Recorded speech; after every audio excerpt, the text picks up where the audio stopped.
Olá, povo de Deus, 15º domingo do tempo comum, 11 de julho de 2021. A nossa reflexão de hoje é a partir de Amós 7, de 12 a 15, de Efésios 1, de 3 a 14 e de Marcos 6, de 7 a 13. Naqueles dias, disse Amazias, sacerdote de Betel, a Amós: vidente, sai e procura refúgio em Judá, onde possas ganhar teu pão e exercer a profecia. Mas em Betel não deverás insistir em profetizar, porque aí fica o santuário do rei e a corte do reino. Respondeu Amós a Amazias, dizendo: não sou profeta, nem sou filho de profeta, sou pastor de gado e cultivo sicômoros. O Senhor chamou-me quando eu tangia o rebanho, e o Senhor me disse: vai profetizar para Israel, meu povo. O exegeta Thomas McGrath nos ajuda a situar bem o profeta Amós, o profeta da justiça social, que viveu 700 anos antes do tempo de Jesus, na região norte da Terra Santa. Foi uma época de prosperidade econômica e de tranquilidade política. Naquela época, a prosperidade e bem-estar das classes favorecidas contrastavam, porém, com a miséria das classes baixas. Os comerciantes, aproveitando o bem-estar econômico, especulavam com preços e as medidas. Com o aumento dos preços dos bens essenciais, as famílias de menor recursos endividavam-se e acabavam por se ver expoliadas das suas terras em favor dos grandes latifundiários. A classe dirigente rica e poderosa dominava os tribunais e subornava os juízes, impedindo que o tribunal fizesse justiça aos mais pobres ou defendesse os direitos dos menos favorecidos. E a religião florescia num esplendor ritual nunca visto antes. O problema é que esse culto nada tinha a ver com a vida, porque as injustiças do dia a dia nunca foram refletidas nas celebrações. É nesse contexto que aparece o profeta Amós, um lavrador vindo de um lugarejo situado no deserto de Judá, chamado Tecoa. Amós, nas palavras dele, não foi um profeta profissional, mas foi chamado por Deus para ir denunciar no território vizinho. A simplicidade de Amós, a sua língua afiada, a sua percepção do descaminho da sociedade e da religião, casada com sua integridade pessoal e sua percepção da vontade de Javé, fez com que ele colocasse o dedo de Deus nas feridas da organização social. Dava nome aos bois, indicando quem eram os responsáveis pelas injustiças. Agora, o que nos chama a atenção no texto de hoje, que quem quer dar um cala-boca no profeta é Amazias, um sacerdote da corte.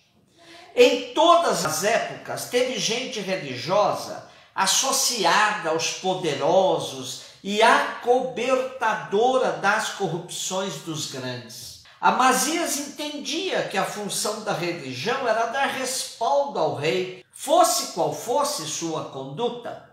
Amós, quando confrontado por Amazias, se defende dizendo que não é profeta profissional, mas exerce sua função a mando de Javé.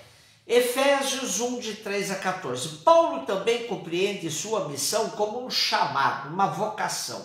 Em Cristo ele nos escolheu antes da fundação do mundo para que sejamos santos e irrepreensíveis sob seu olhar no amor. Ele nos predestinou para sermos seus filhos adotivos por intermédio de Jesus Cristo, conforme a decisão da sua vontade, para o louvor da sua glória e da graça com que ele nos cumulou no seu bem amado. Com Paulo aprendemos a dizer por Cristo, com Cristo e em Cristo, pois ele interpreta a nossa vida toda como um projeto do Pai em Cristo, para que vivamos na verdade e profundamente reverentes à grandeza de Deus que nos chamou à vida. Nesse contexto é que ele afirma: em Cristo ouvimos a palavra da verdade, o evangelho que nos salva.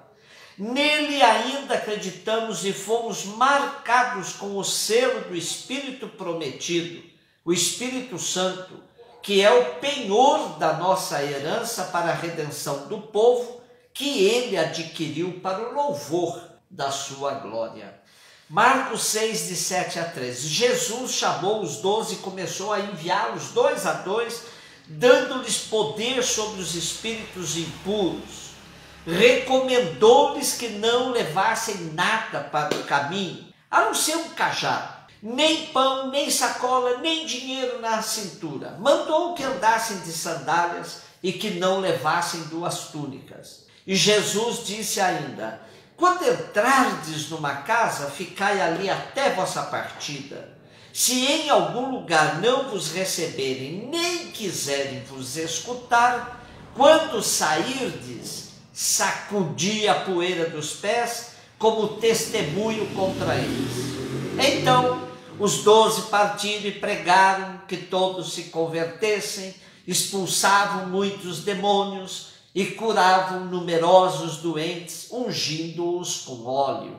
Se somos chamados a ser profetas como Amós e cristãos autênticos como Paulo nos esclareceu, somos também enviados em missão pelo mesmo Jesus que nos chamou para vivermos com ele e nele. Marcos 6 começa com Jesus ensinando na sinagoga de Nazaré, sua terra, onde alguns ficaram admirados com a sua sabedoria, mas logo expressaram todo o preconceito contra um conterrâneo que eles conheciam, que tinha sido criado entre eles, cuja família eles conheciam, era gente simples. Diziam: esse homem não é o carpinteiro, o filho de Maria, irmão de Tiago, de José, Judas, Simão? E suas irmãs não moram por aqui conosco? E ficaram escandalizados por causa de Jesus. Então Jesus dizia para eles que um profeta só não é estimado em sua própria pátria, entre seus parentes e em sua família. E Jesus ficou admirado com a falta de fé deles. Aí entra o nosso texto. Uma vez rejeitado em sua terra, Jesus começa uma nova etapa na sua missão, ensinando nos povoados. E para essa nova etapa, Jesus convoca seus 12 discípulos e os envia em missão, com poder sobre os espíritos maus e com 4 recomendações.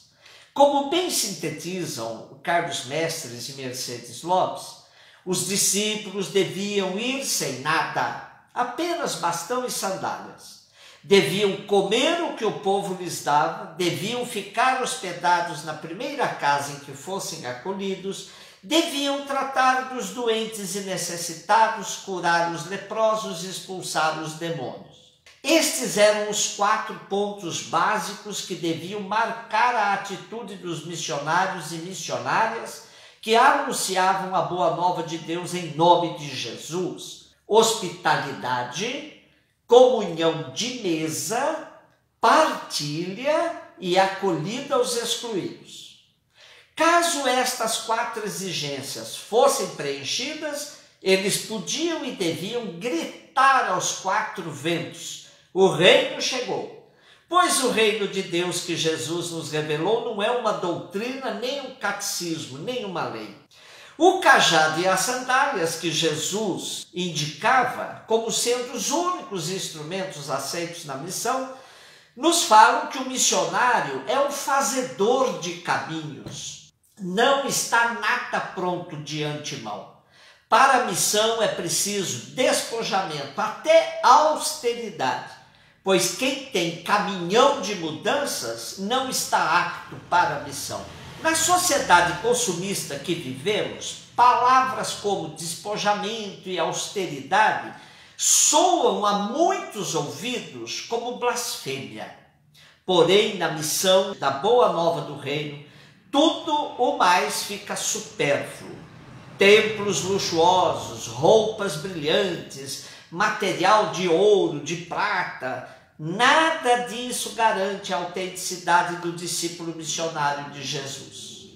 Como diz o padre jesuíta Adroaldo, seguir Jesus é ter entranhas peregrinas. O que a gente retém só para si é o que se corrompe dentro de nós como água parada. Missão é mais que dar, é doar-se. Um beijo no seu coração.